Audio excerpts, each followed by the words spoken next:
Hi friends, share বাজার রহস্য চ্যানেলে আপনাদের স্বাগত। আশা করি আপনারা ভালো আছেন এবং সুস্থ আছেন। গুপ্তধনের সন্ধানে আমরা এগিয়ে চলেছি একের পর এক এপিসোড নিয়ে। ফ্রেন্ডস, আজকে আমরা কোটাক মাহিন্দ্রা ব্যাংক কি অবস্থায় আছে এবং আমরা এই শেয়ারটাকে কেন অ্যাকুমুলেশন করার কথা ভাববো সেটা নিয়ে একটু চর্চা করব। ফ্রেন্ডস, দেখুন, কোটাক মাহিন্দ্রা ব্যাংকের মূল যে জিনিসটা আমি দেখাতে চাইছি সেটা হচ্ছে বর্তমান কোম্পানিটা প্রায় 3,47,000 কোটি টাকার কোম্পানি 19.9 পিইতে ট্রেড করছে। ফ্রেন্ডস, প্রথমে যেটা অত্যন্ত তাৎপর্যপূর্ণ আমি সেটা আপনাদের সামনে দেখাবো।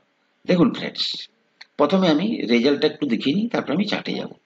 ফ্রেন্ডস দেখুন, যদি আপনি 2020 থেকে মার্চ 2020 থেকে যদি দেখেন, তাহলে মার্চ 2024 পর্যন্ত কোম্পানি, দেখুন, মার্চ 20-তে 33,400 কোটি, মার্চ 21-এ 32,800, আবার 22-এ 33,700, আচ্ছা, মার্চ 23-এ 42,150 এবং এবছর প্রায় 53,000 কোটি টাকার চেয়েও বেশি সেলস দেখাচ্ছে। এবং 20 থেকে আমি যদি প্রফিটটা যদি একটু জাজমেন্ট করি, তাহলে দেখা যাবে যে প্রথমে 8,593 কোটি টাকার প্রফিট ছিল কবে? 20-তে। 21-এ 9,990 কোটি টাকার, 22-এ 12,089 কোটি টাকার, 23-এ 14,925 এবং এই বছর 17,442। একটা জিনিস লক্ষ্য করেছেন, সেই এখানে কিন্তু তার সেলস যদিও না বেড়ে থাকে 19, 20 এবং 21-এ এবং 22-এ, যদি আপনি দেখেন এখানে কিন্তু সেই অর্থে সেলস বাড়েনি, কিন্তু প্রফিট কিন্তু 7,000 থেকে 12,000-এ গেছে। জিনিসটা বুঝতে পেরেছেন? এবং বর্তমানে ধরুন 17,000 কোটি টাকার সেলস হচ্ছে। তাহলে আপনাকে ব্যালেন্স শিটটা আমি ক্লিয়ার করাতে পারলাম। দ্বিতীয়ত যদি দেখা যায়, দেখুন, অন্যান্য ব্যাংকের তুলনায় যদি এখানে পি দেখেন, আমি এখানে কম্পারিজন করছি, এইচডিএফসি ব্যাংক 16 পিতে ট্রেড করছে, আর আইসিআইসি ব্যাংক 17 বা 18 পিতে ট্রেড করছে, কোটাক মহিন্দ্রা ব্যাংক এখন 19.9 পিতে ট্রেড করছে। কেন? যদি আপনি দেখেন এদের যে প্রফিট মার্জিন অর্থাৎ রিটার্ন অন ক্যাপিটাল এমপ্লয়েড, আপনি যদি দেখেন যে এইচডিএফসি ব্যাংকে মাত্র 6.24%, আইসিআইসিআই ব্যাংকে 6.32%, কিন্তু কোটাক মহিন্দ্রা ব্যাংকে 6.86%। অর্থাৎ এতগুলো ব্যাংকের মধ্যে এর কিন্তু মার্জিন যেটা অর্থাৎ বিজনেসের মার্জিনটা কিন্তু বেটার। যার বিজনেসের মার্জিন বেশি সে কিন্তু সবসময় মার্কেটের হাই ভ্যালুয়েশন পেয়ে থাকে এবং পাবেও। ঠিক আছে, তো আমি মাঝখানে আপনাদেরকে 3টে ব্যাংকের মধ্যেও একটা ইয়ে করে দিলাম, কি বলে, কম্পারিজন করে দিলাম। এবারে যদি চলে যাই আমি ইনভেস্টরদের এতে, তাহলে দেখুন প্রমোটারের কাছে 26%-এর কাছাকাছি মাল আছে, ফরেনারদের কাছে প্রায় 40% মাল আছে এবং ডোমেস্টিক প্লেয়ারদের কাছে 21.38% মাল আছে। পাবলিকের কাছে কিন্তু মাত্র 12.98% মাত্র ইয়ে আছে, শেয়ার আছে। এটা কিন্তু মূল জিনিস না। মূল জিনিস যেটা হচ্ছে সেটা আমি আপনাদেরকে দেখাবো চার্টে গিয়ে।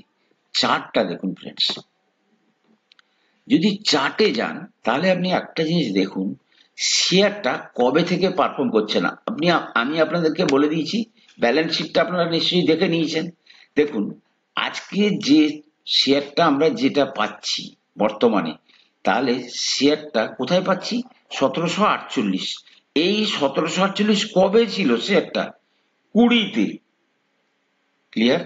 20-তে ছিল 1748।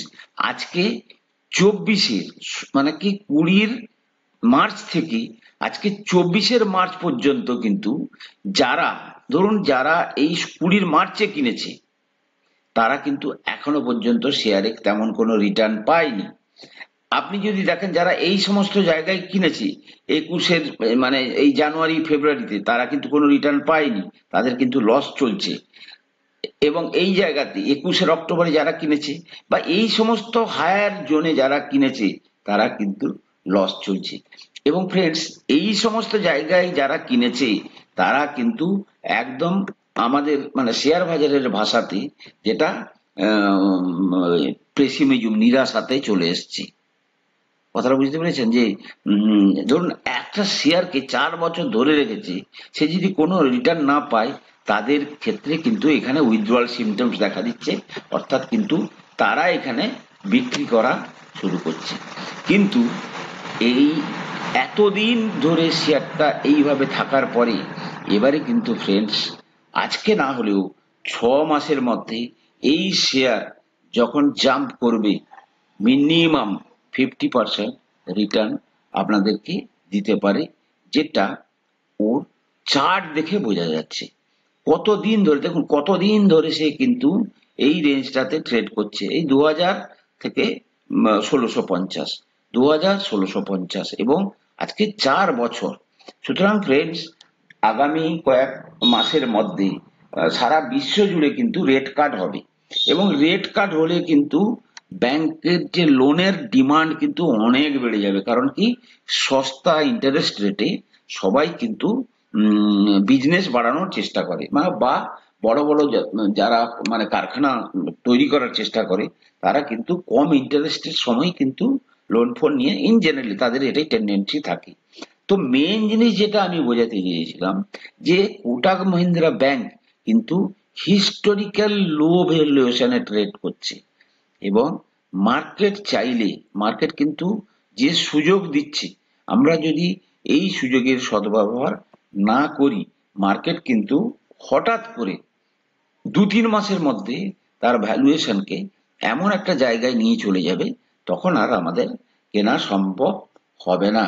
তো আমি সেই কথা মাথায় রেখে আমি কোটাক মহিন্দ্রা ব্যাংককে কিন্তু বলবো যে আপনারা এই শেয়ারটাকে কিন্তু মানে ভালোভাবেই কিন্তু আপনারা অ্যাকুমুলেট করার জন্য আপনারা ভাবনা চিন্তা করতে পারেন। আমি কিন্তু ফ্রেন্ডস কোটাক মহিন্দ্রা ব্যাংকে মানে কম বেশি করে আমি কিন্তু হোল্ডিং করছি, দীর্ঘদিন ধরে কিন্তু করছি, কিন্তু সেই অর্থে রিটার্ন পাইনি, তাও আমি কিন্তু কোটাক মহিন্দ্রা ব্যাংকে অ্যাকুমুলেশন করছি, জাস্ট একটা গুড জোনে আছে বলে। তো ফ্রেন্ডস, তাহলে এই শেয়ারটার কথা আপনারা মাথায় রাখবেন। এই শেয়ারটা কিন্তু অত্যন্ত reasonable return, risk free return, এখান থেকে কিন্তু এর নিচে যাওয়ার সম্ভাবনা খুবই কম, এর উপরে যাওয়ার প্রবণতা কিন্তু বেশি থাকবে। ফ্রেন্ডস, আমি কোনো সেবি রেজিস্টার্ড অ্যানালিস্ট নই, আমার কথা শুনে কোনো শেয়ারে কেনা বা বিক্রির সিদ্ধান্ত নেবেন না। আপনারা কোনো শেয়ারে কেনা বা বিক্রির আগে আপনাদের যে ফাইন্যান্সিয়াল অ্যাডভাইসার আছে তাদের সঙ্গে কথা বলে তবেই কিন্তু শেয়ারে কেনা বা বিক্রির সিদ্ধান্ত নেবেন। ভালো থাকুন, সুস্থ থাকুন, কথা হবে পরের এপিসোডে।